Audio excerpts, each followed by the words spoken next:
Speaker of the House, and my guess is he won't for a long time because he wants to torture, Kevin McCarthy. Yes. So, but that poll is fascinating. Now, the problem as an American is probably the 33% who want him to run. A lot of those are Republican primary voters. But I think something interesting has happened in the last couple of weeks. Mike Round stood up to him, and the sun came out the next day, and so was Ron DeSantis. My personal view, Chris, is I don't think he's going to run. Because look, we're literally this close to losing democracy because of his brittle ego because he lost to Joe Biden. Imagine if he thinks he might not win the nomination.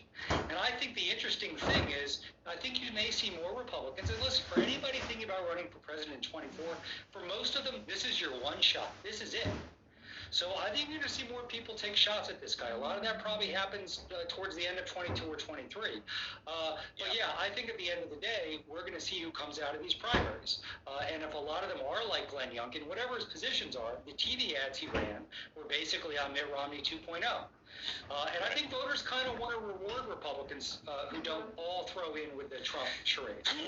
But I think that's going to be the question is who comes out of these. And I think in a lot of these House races in particular, there's going to be the MAGA candidate who emerges. Right.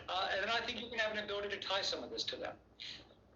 The other thing here, Michelle, is just the macroeconomic conditions. And I talked to Ron Klain. I think, I think people in the White House understand that, like, he said it, right? I mean, if the disruptions continue, if it still feels like what on earth is going on, nothing works or is normal, and you can't buy things at the store, and things are expensive, and everything's still off kilter, they're screwed. And if it gets better, they've got a fighting chance, and that's the core reality. Right, I understand their frustration because a lot of what's going wrong in America right now is not Joe Biden's fault, right? It's not Joe Biden's fault that we have the Omicron variant. It's not we have inflation in many different countries that have pursued many different policies.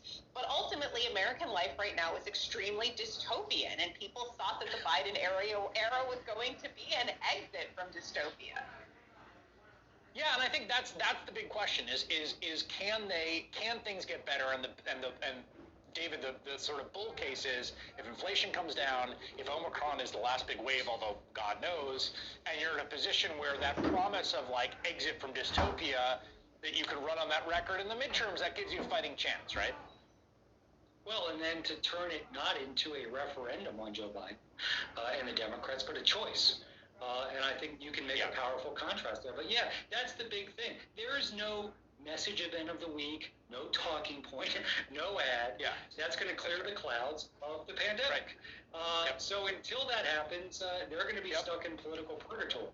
If not, well, I think But if the clouds lift, then I think you do have a fighting chance, as you put it, Chris. We're in agreement. Let's end the pandemic. We solved it. David Plouffe and Michelle Goldberg. Thank you both.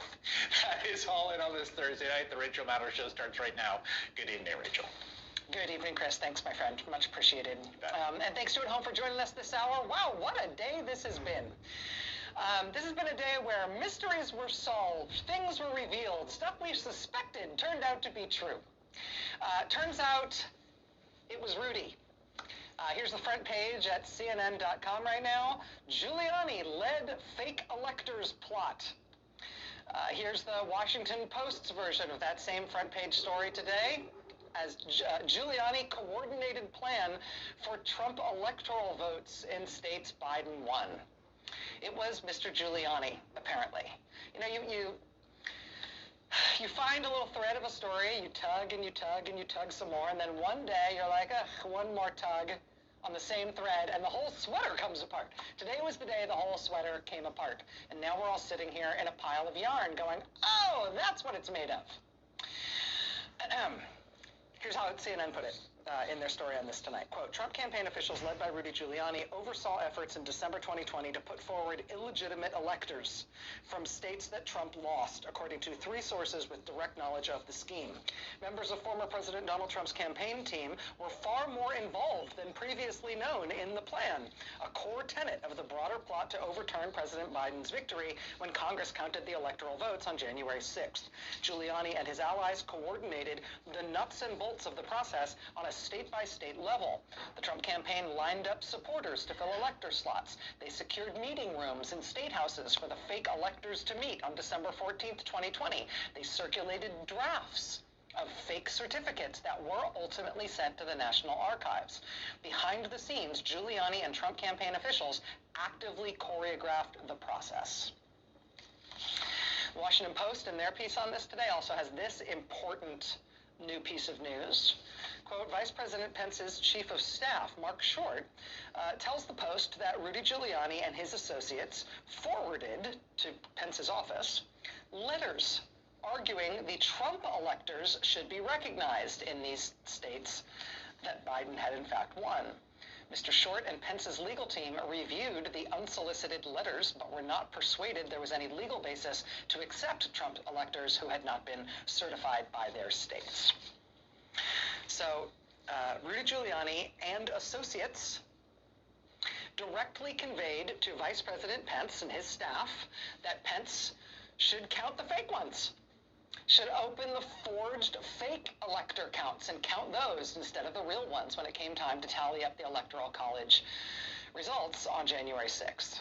And per today's reporting, Mr. Giuliani also led the effort at a nuts and bolts level to create those fake forged elector slates in the first place, including distributing the drafts of the fake certificates that were ultimately sent in to the Congress and the National Archives. It's interesting, though. All the reporting on this says some version of it being Rudy Giuliani and company, right? Rudy Giuliani and associates, or Rudy Giuliani and others from the campaign. Well, who else? Well, we've got direct evidence on tape, that other people at the Trump campaign were involved in trying to get state legislatures to pretend the fake electors were real, to give some perceived legitimacy at the state level to these fake electors when it came time in the plot for Mike Pence to count the forged fake elector slates instead of the real one. We have evidence of that on tape thanks to a small news service in Michigan, the Michigan Information and Research Service, MIRS, which focuses just on covering the Michigan State Capitol. God bless MERS News in Michigan, because thanks to them, we all can hear this part of this alleged federal criminal conspiracy out loud as it happened on tape. Listen. Hi, Representative.